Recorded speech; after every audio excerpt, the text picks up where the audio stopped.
it's me, Whimsy, and today I'm doing a video on frugal travel, and specifically I'm covering the trip I took recently to beautiful Japan.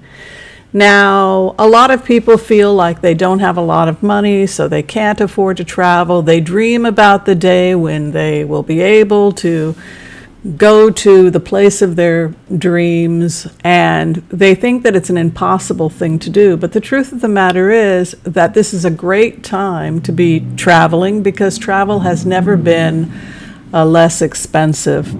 One of the biggest surprises I found by being a frugal traveler is that sometimes traveling outside the United States is cheaper than traveling inside the United States. For example, it may be cheaper to take a 2-week trip to Japan than it is to take a 1-week trip to Hawaii. So the first thing you have to think about is the idea that just because you're leaving the country, it doesn't mean you're spending more money. Sometimes leaving the country is cheaper than staying in the country, and that's because the American dollar may be worth a lot more, may get you further in some parts of the world than it will here in the United States. The first question I always ask people if they want to have more travel in their life and they're interested in frugal travel, the first thing I ask them is, where do you want to go?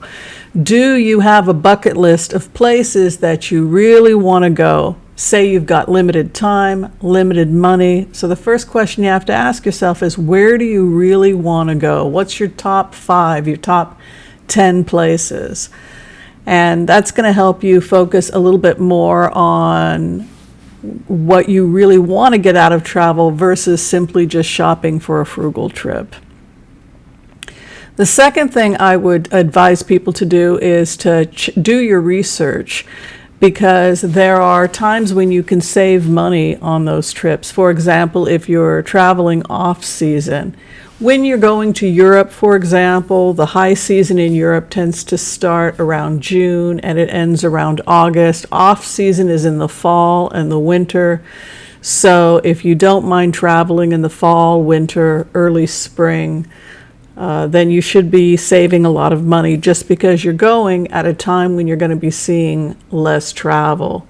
For example, I went to Portugal in September, October, I believe it was October, and that was considered an off season, but it was still really hot, and so I enjoyed some great weather, and I also enjoyed the fact that the tourist areas I went to weren't as crowded as they would have been if I had traveled in, say, a more popular time like July or August.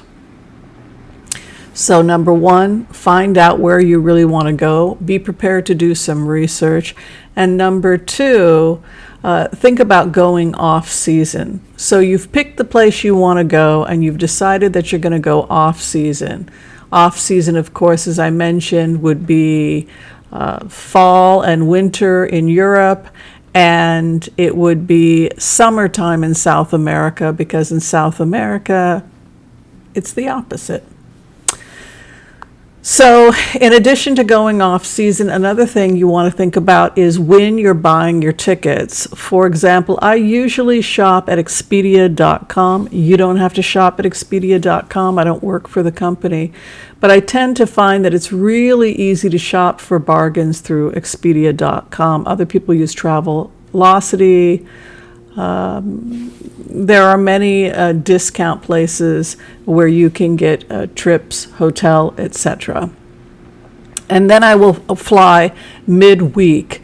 So I'm going off season and I'm also going midweek. So check to compare prices. You may be saving a ton of money if you leave on a Tuesday versus a Friday, for example.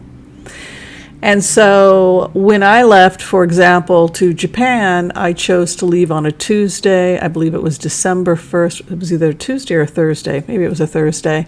But it was a midweek, and I knew that I would save money. That's right, it was a Thursday. The other thing is that by using Expedia.com, I was able to get points. If you do have a credit card that has airline miles, United, for example, is great if you're traveling abroad. just check to see what kind of deal you're getting. Sometimes you can get a great deal if you do have credit cards that give you mileage.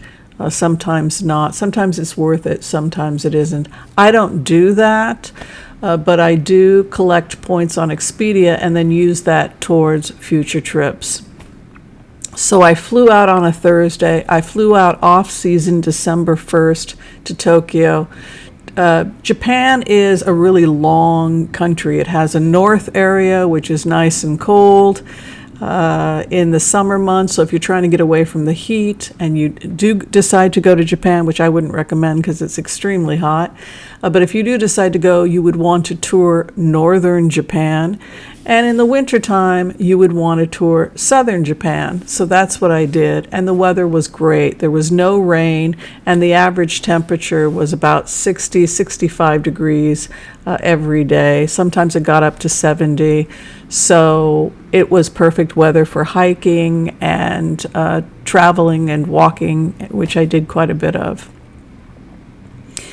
Now, because I flew out on a Thursday, I knew that I would be staying in Japan Friday, Saturday, Sunday. Those are going to be the most expensive times to stay at a hotel. So I went ahead and I got myself a package, which you can also get at Expedia.com and some of the other companies, to save yourself a little bit of money if you buy your hotel and your airfare together. But I only wanted it for about 3-4 days while I was in Tokyo.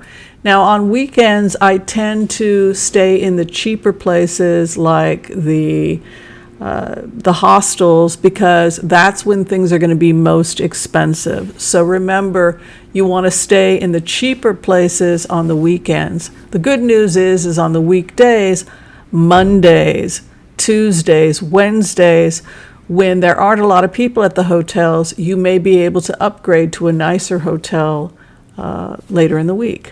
So that's what I did. I stayed at the Nines Women's Hotel in Kanda. It had good reviews. I also watched some videos on the Nines hostel in Kanda for women. We had the sleep pods. You can take a look and tell me what you think.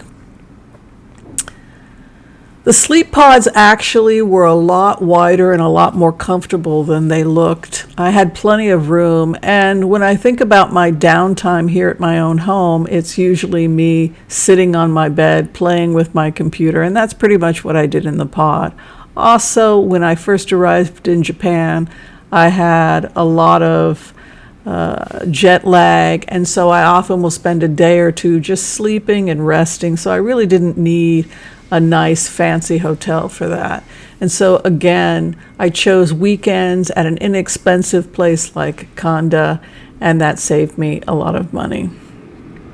The other thing that saved me a lot of money was just public transportation. You can buy day passes for the subway and for the bullet trains.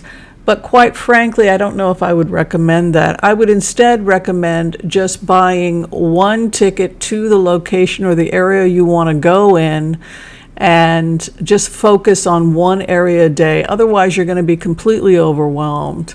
And that's a way of saving. I didn't know that, and I ended up buying a really, really expensive day pass that included both the bullet and the regular subway, and I paid the equivalent of $15. But then when I paid per ticket to go to a place that I was going to be spending the day, like a museum or something like that, it only ran me about, $1. And so I ended up saving a ton of money simply by buying a ticket to the location where I would be spending the day and then a ticket back. That worked for me. People will do a day pass thinking that they're going to fly all over the place, but the truth be told, usually most of us, we don't do that. We usually will go to one main area, and then we will walk around that one main area and then take the train back. You may want to do that a couple of times. Either way, I found it to be cheaper to do that than to purchase a day pass.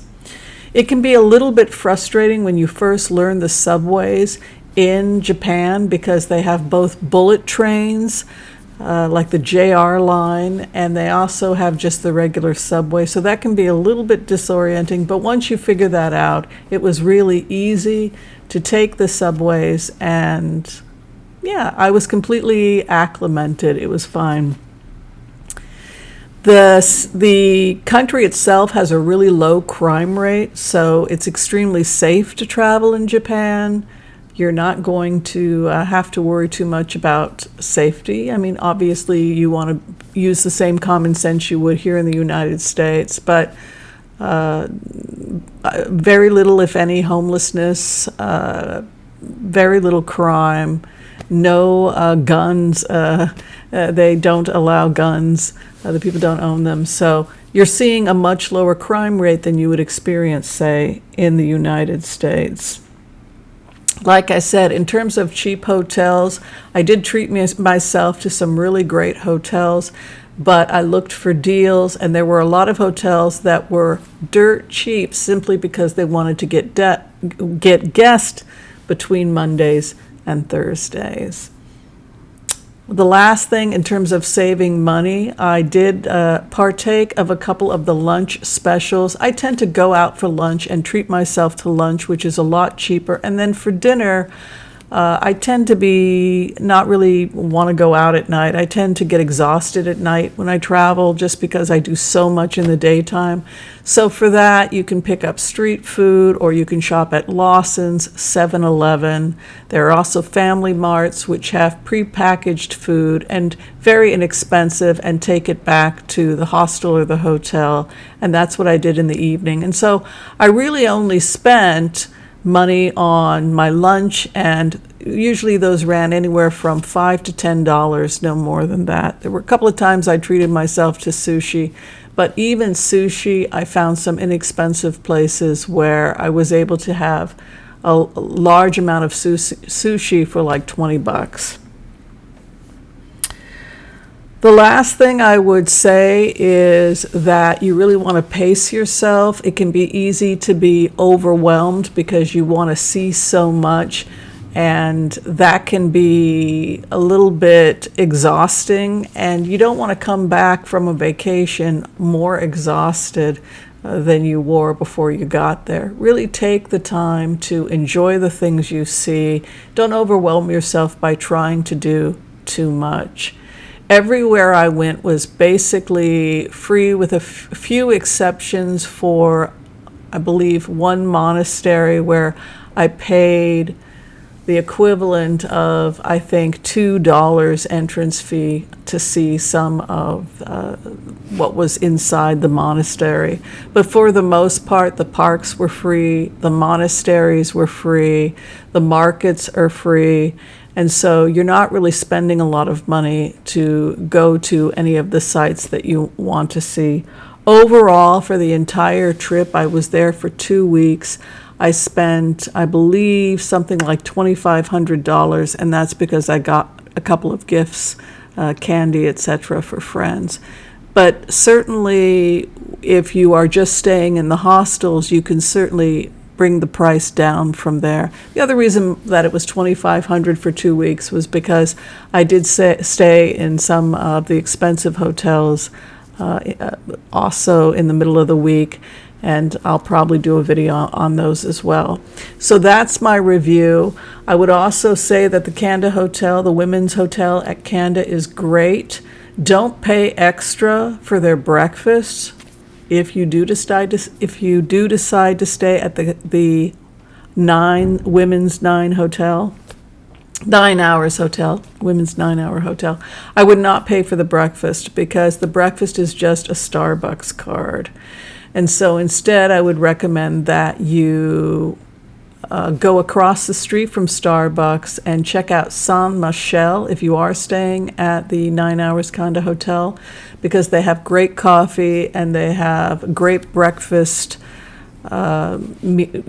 breakfast specials all in one that can run you easily under $3-4. And so that's what I did. And so in the end, you really only need to spend about $20 a night staying at the hostel. And then you can go to a place like St. Michael's for your breakfast. Like I said, lunch specials are great. You can get them both on the street, but also just check the local neighborhoods. You'll find there are plenty of options available. All right, so thanks for watching this video, and be sure and share, like, and subscribe, and tell me what you're doing to take care of yourself without breaking the bank. Take care, everyone, and thanks for watching. Bye-bye.